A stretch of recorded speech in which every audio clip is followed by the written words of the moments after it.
Hello, Teresa Phelps Martin, bringing you the energetic signature for September 9th until September 15th. And again, this is an intuitive offering of the alignment of the cosmos, the way the planets communicate with each other based on the constellations or the signs of the zodiac that are the background, and hoping that this just allows you to be more aligned, more real, more true, and more soulfully, like really being who you are.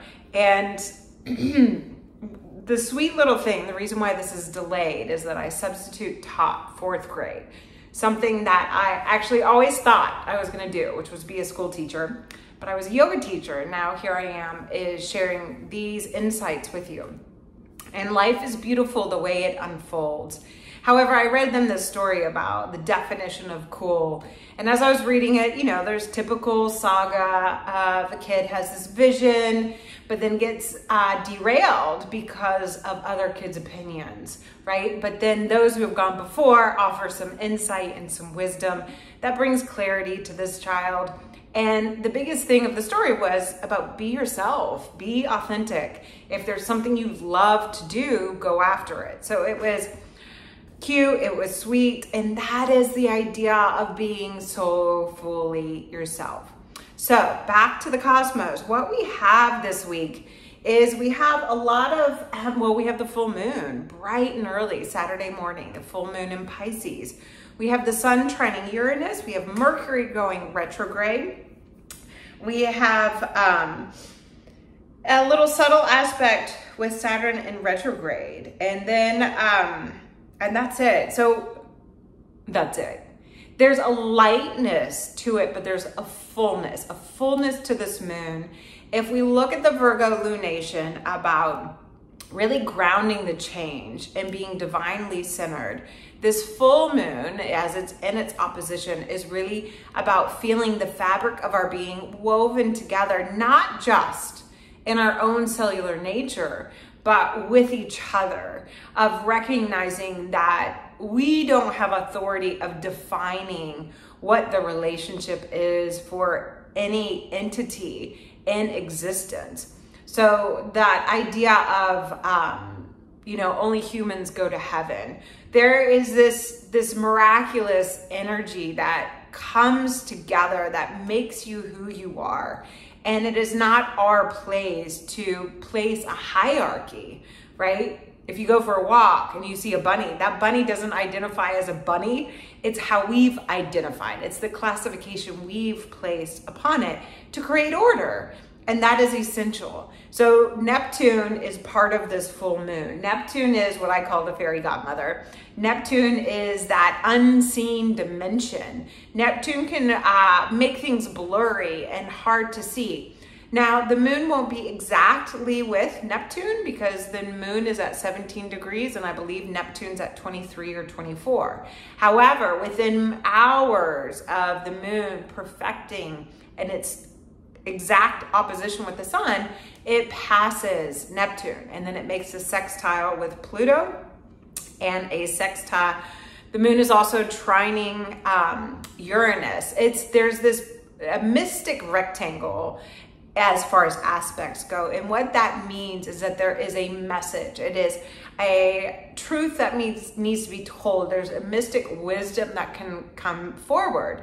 So the biggest thing of this idea of journey to wholeness is realizing that we get to collaborate with one another. This idea of grounding the change, feeling yourself divinely centered, anchoring yourself into the truths that you can believe that are accepting of the oneness of all beings. Because this is the energy of Pisces.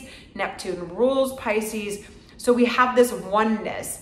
Virgo is how are we in service of that divine? How are we here taking forward an embodiment to be of service? I think last week I talked about being that idea of dharma, of the work we're here to do, to give back, to honor that vitality, and really to cultivate the gratitude for this life. That does not mean you cultivate the gratitude for the challenges, right? The idea is that we're met with challenges to grow and evolve. So if we can ground ourselves into that divine energy, if we happen to catch the moon, that we can imagine that silver light reflecting from that golden sun, right? How we see that duality and how it can nurture and heal us.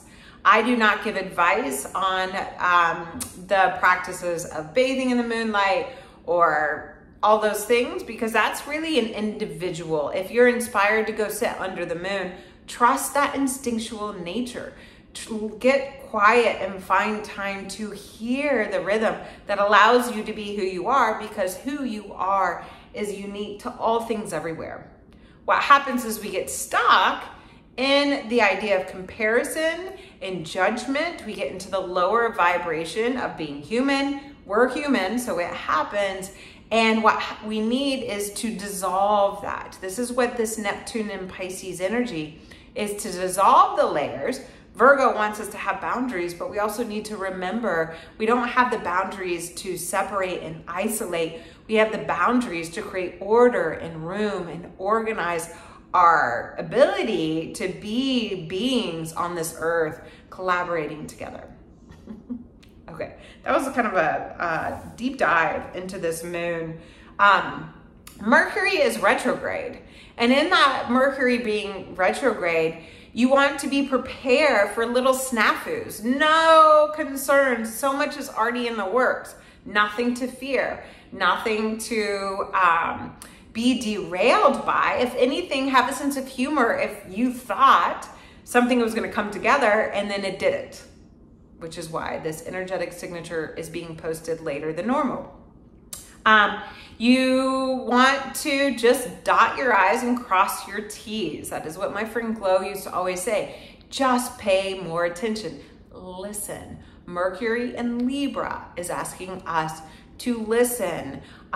People will be reflecting back to us our truths. We just want to be aware of them. And if you don't think what they're doing is a reflection of your truth, chances are it really is. So you don't want to attack yourself. You don't want to be hard on yourself, but just that period for refinement, because we now have Jupiter, Saturn, Uranus, Neptune, and Pluto all in retrograde, and now Mercury's in retrograde. And soon Mars will go retrograde, but I believe Mars goes retrograde at the end, end of October. So Mercury will be direct again. It'll be out of its shadow. Don't worry about that. But just pay attention to what are the cosmos asking you to reflect upon? How can you build more trust with your language? How can you show up for those values? How can you choose with integrity? So listening to the information you're receiving and then integrating in a way so that you can present it in a way that brings more peace and harmony. Sometimes that requires us speaking the hard truths as well. That will come up way more when Mars is in retrograde in Gemini, and that will just happen at the end of October. The Sun trining Uranus is it's a sweet thing. It happens twice a year. It happens when the Sun is in Capricorn and then the Sun is in Virgo, because Virgo, Taurus, and Capricorn are all earth signs. So a trine is when there's a collaboration, an easeful collaboration. If the Sun is in Virgo in an earth sign and Uranus is in Taurus in an earth sign, this is a real powerful moment to see what is really shifting. And can you recognize that maybe all this change is for the greater good, that we can actually discover the resources that we had, that we can find an ease into integrating these changes. Like on a microcosmic, Virgo is about our digestion and Taurus is about our resources, right? So if we have resources and we digest it, right? Like let's say you have the resource of clean water, something to be highly grateful for, so that you take the time to taste your water, maybe increase how much water you're drinking so that you can tend to yourself on a cellular level. That way, when you have to climb the great mountain, which is that Capricorn energy, you are organized and you've cared for your system with the resources that are available. I hope that makes sense. But in that, lean into that ease. And that happens on September 11th. Oh, no wonder Ann Ortley said it was going to be a good birthday. She has this trine. This is a big trine. It's really feeling the energy and the, like we hear the word manifest so much, but you are a manifestation of the divine, period. So the divine is here. We're being supported in this grand change. So look at your own beliefs. This comes back to this full moon energy of how are your beliefs supporting this ability to realize that you're part of something so big and so amazing. Like, I'm going to refer back to substitute teaching in science class. They had bark and a stick and a leaf, and they had the microscopes, right? The cosmos get into that big macro, the universe, the galaxy. The microscope is in tiny little things, and you should have seen these little water bubbles on the stick, right? And it was just so fascinating. Most of you know me, that it's just like, wow, you can't deny it. We are a manifestation of the divine. So we want to feel this wholeness. We want to remember that this is all part of a bigger storyline that no, we can't fully see. So it doesn't mean we need to go dilute it with substances or food or patterns that don't serve our highest. Okay, then the next day the sun has a subtle aspect with Saturn. That's because Saturn's in retrograde, Uranus is in retrograde, and that tension that we really felt of 2021 is here, and we're living it. The tension happened, and now we're working with it, okay? So that subtle, like, how are you restructuring? How are you changing your patterns and your habits and your engagement with your daily life? What really are you letting go? So that you can welcome in new. You can welcome in this new order. And the moon will go from Pisces into Aries, right? And when we have that in that kind of crescendo, we're at the end of the zodiac in Pisces. So we have this new beginning in Aries. The moon will conjunct Jupiter, so we'll feel an amplification of energy, but it's the amplification of those dreams, those beliefs. What are we igniting? And that's when we'll feel the sun trining Uranus. What are we igniting? How can we give shape and form to it? How can we create with this energy in a benevolent way for the highest good? And then the moon will move into Taurus. And if the moon's moving into Taurus, this means that the moon's going to go over the North Node, all this radical change that we've been going through, all this getting pushed out of our comfort zone. That's why if you have any Taurian energy that's a strong signature in your chart, you're being pushed into new waters in a very uncomfortable way. Fortunately, it'll lighten up in the next couple of years. And then we have the moon moving into Gemini. The moon will be void for the morning of the 15th, and then it moves into Gemini. The moon will also conjunct Uranus. So you might feel this message being carried of whatever the Uranus trine the sun energy, sun trine Uranus.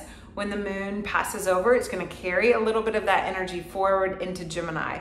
And the reason why this is interesting, the moon reflects back, right? Come back to that idea of moon bathing, receiving the reflection, this radiant golden heat of the sun being reflected back to us in this cool silvery light that only is apparent when it's dark. And so the moon will carry these messages with it. The moon will move into its last quarter of this lunation, which is really this idea, how are we choosing with integrity? How are we choosing mindfully? When the moon is in Gemini, Gemini energy can see both sides. Like if you've seen the glyph, it's like the Roman numeral 2, right? Has 2 horizontal lines, as above, so below, and 2 vertical lines, and it carries the messages both ways. It's not just from above, down below, or from down below, praying for relief. It is a 2-way street, so we need to be able to listen and also dialogue and have those conversations. So when we move into that closing square of the moon being in Gemini, tune into the challenges, tune into what are you being asked to integrate into your life, and pull back and give energy. Those of us who are Gemini, We're curious, we're interested, we want to be out in the world, we can talk a lot. So if you have a moon in Gemini, a Gemini rising, or a Gemini sun, realize those are just part of who you are. And that, like, one thing that I know is that being the Gemini that I am, where my sun is and where all my planets are, that I'm a bit able to go under and to reach into those areas that are hard and complicated, and then bring forward insight to hopefully inspire you and propel you into the change that you are desiring. I have a very strong signature in my chart to support transformation. And what I've learned through the evolution of my life is that I have to embrace that. And in that embracing of that energy, I continue to show up, and I continue to ease up on myself that the energetic signature was not posted at 1 o'clock, but I was able to be present with our future generation, which are these fourth graders, you know, 10 and 11-year-olds. It was really 9, 10, and 11, which is such a profound time. It's a good time because they're out of their Saturn square.